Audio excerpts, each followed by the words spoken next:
Hey y'all, it's Crystal. Thanks for coming by today. Today we're just going to wrap up my February reading because it's now March. Yeah. So February, not the best reading month, I would say, but it was fine. I finished 4 things, and which is fine, of course. I guess a little lower than my normal, but it was fine. I was a little slumpy in February and didn't really read anything for a good couple of weeks, but it's okay. So let's just jump right into it. The first thing I finished was a bit of a rollover from January reading, and it was part of the vlog where I read like a JB from the group Got 7. But I did finish up in the very beginning of February, and that's The Crimson Labyrinth by Yusuke Kishi. And this one was a lot of fun, very interesting. Let me get to, I can't remember where the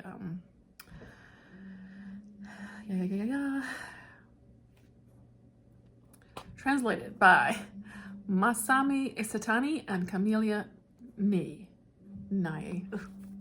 Anyway, so this is a book I would, sort of compare to something like a Squid Game or a tinge of Hunger Games, tinge of like Battle Royale, Running Man-ish, those kinds of, where it's like sort of a game being played and you've got to kill people along the way to survive, essentially. But we are following our main character who wakes up in this sort of unknown to him world, and he is told then that he's playing this game, and to reach the end he will get a lot of money, essentially. And then of course there are other players, and we follow him as he's playing the game. He gets kind of hooked up with this other woman that's playing. They kind of team up to try to make it to the end, discovering again just things along the way. What is this game? Who is this game? How does this, what's going on? All the little bits and bobs. And overall I thought it was very enjoyable. It is quite violent, very murderous, because again, there's supposed to be a sole survivor, right? The whole setup of everything was very interesting, and so if you are looking for another to add to a list of those types of stories, definitely check it out. It was very interesting. I really liked. I enjoyed the characters.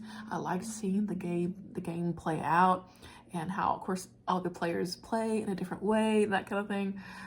Yeah, very interesting, and very glad to have read this one. And that it was recommended by part of this blog they had for reading like JB from Got 7. So that was very cool. Yes, so The Crimson Labyrinth. I enjoyed that. And then I read our book club pick, there's the word, for the Death by TBR book club, which of course I co-host with my friend Kelly from Kelly Hooked on Books. We had a poetry selection for February, Into the Forest, Into the Forest, and All the Way Through by Cynthia Pelayo. And this is true crime poetry, which at first I was like, well, I'm not quite sure about that, but very effective, very effective. Each poem is about a missing or murdered girl or woman here in the United States. And just that alone, it's impactful. It is impactful. I cried a lot. Reading this poetry collection. A lot of the poems, they were very short, but I think to me that was what helped in the intensity of the story. And then again, at the end of each poem, you get the person's real name, you get their age, their location where they were either missing or murdered, the year, that it occurred, and then a contact, such and such, jurisdiction, FBI or this police department, whatever. If you happen to still know anything, about, especially the missing, women and girls and babies. Yeah.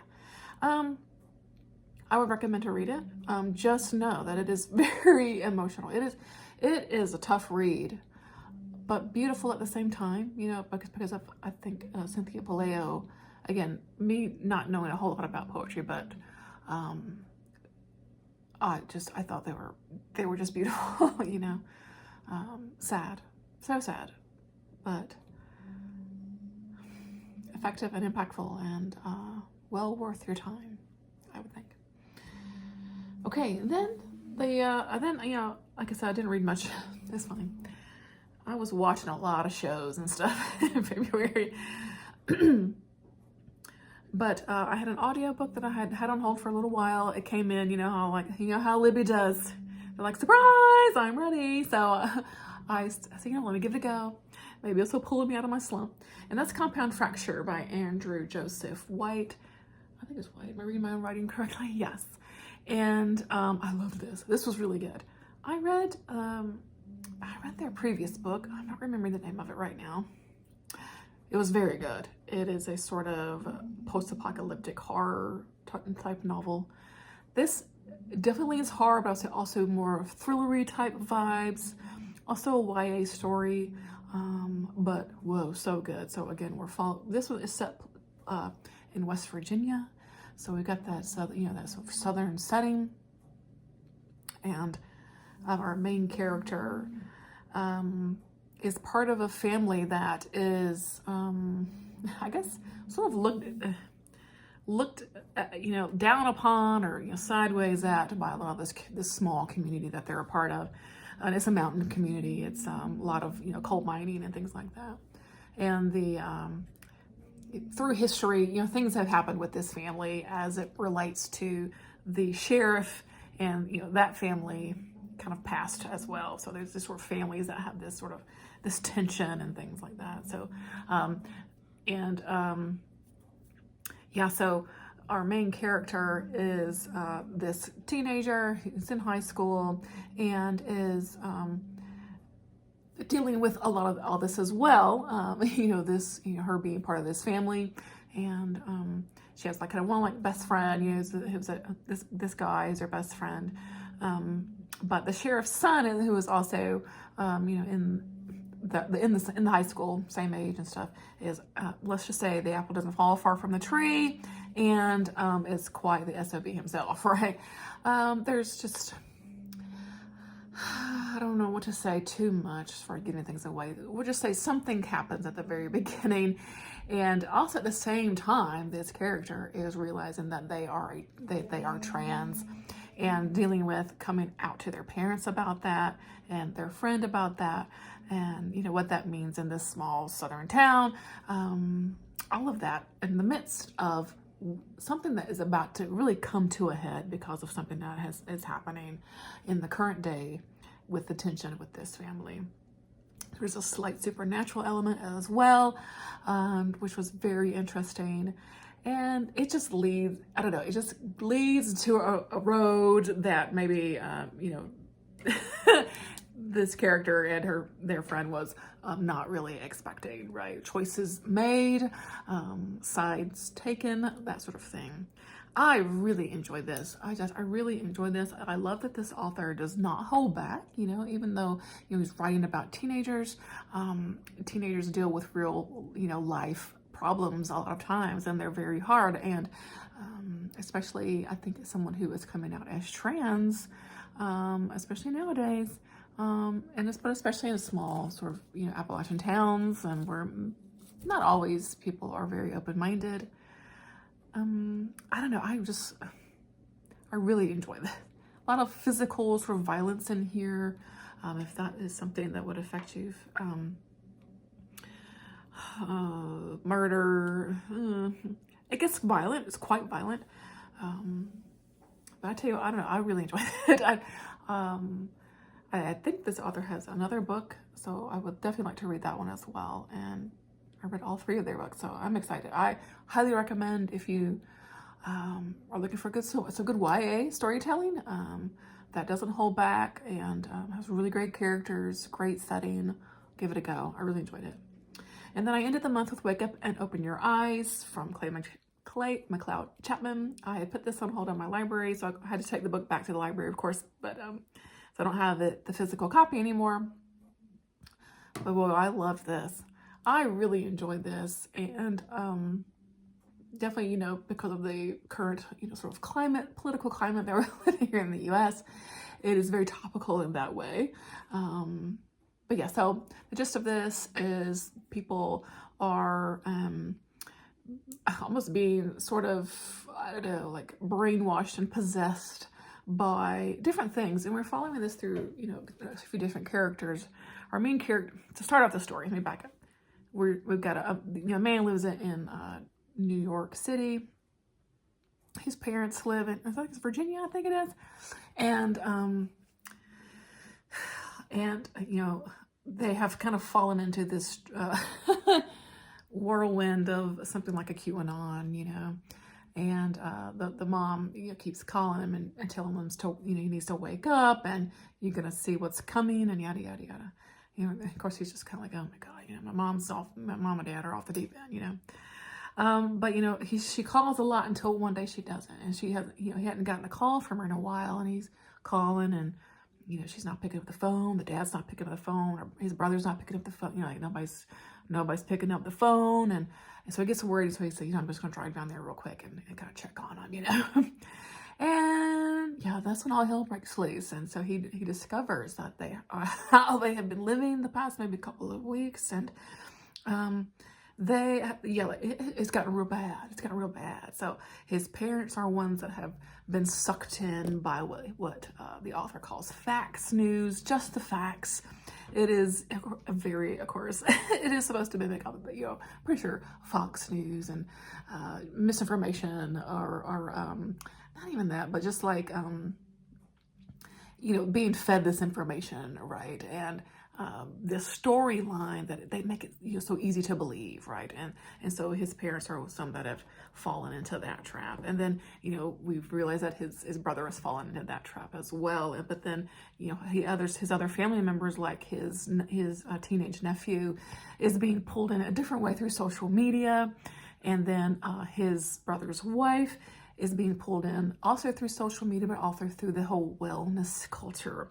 That part of it I loved. I was obsessed with reading about how this woman was being taken in through wellness culture, because I fully believe that that all of that stuff has gotten so terrible and is a bunch of bull crap. Okay, but anyway, it just it feeds off women's insecurities, and also I'm not gonna get into that, but anyway.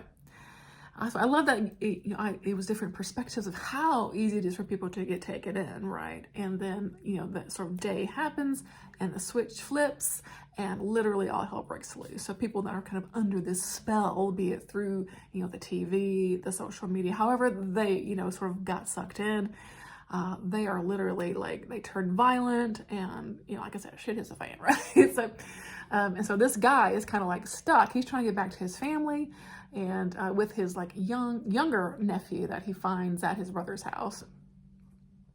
Yada yada yada, goes from there. But it was just super interesting. Like I said, very topical. So if you don't like any kind of political type story, don't read the book. This is a horror novel. Lots of body horror, some really gross, gory bits in here. A lot of good body horror that I really enjoyed. But I will say, I also wasn't necessarily one side, so much put on, these types of people that get sucked in. I think there was definitely some, not as much, but there's definitely some discussion about how the other side, is also a bit complacent in their actions as well. And so that when things go bad, they don't necessarily know how to behave and how to act and how to react. And so it was very interesting. Very, the main character was just kind of this kind of sad sack of nothingness. Dude, you need to take some charge here. I don't know. I don't know. It was good. I really liked it. I really liked it. And I think, for some of us that have family members that have perhaps gone off the deep end, a little topical. Hit the nail on the head. You know what I'm saying? But yeah, I just really enjoyed it. I really liked it a lot. So, it's a newer kind of buzzy book. So I would definitely recommend it if you're just interested in kind of what it's about. Give it a go and kind of see if you like it. Because it definitely resonated with me, I'll say.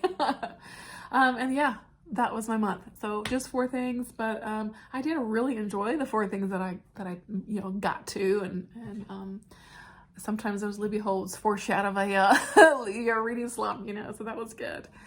Yeah, good month, but you know, just I took it easy, you know. So yeah, I guess that's it. Only 4 things. So, so let me know what you got into in February. I'd like to know maybe what was your favorite thing. My favorite thing, I probably into the forest and all the way through, just because I mean I was literally gutted from the inside out, emotionally, and sobbing, crying. Yeah, so that. But I did really like Wake Up and Over Your Eyes a lot. I did like that a lot. So yeah, good month overall. So yeah, so we're back in March now. Let's see what March has in store for us. So yeah, thanks for watching. I hope you're doing well and taking care of yourself and all that good stuff. Hang in there, y'all. I'll catch you next one, okay? Bye.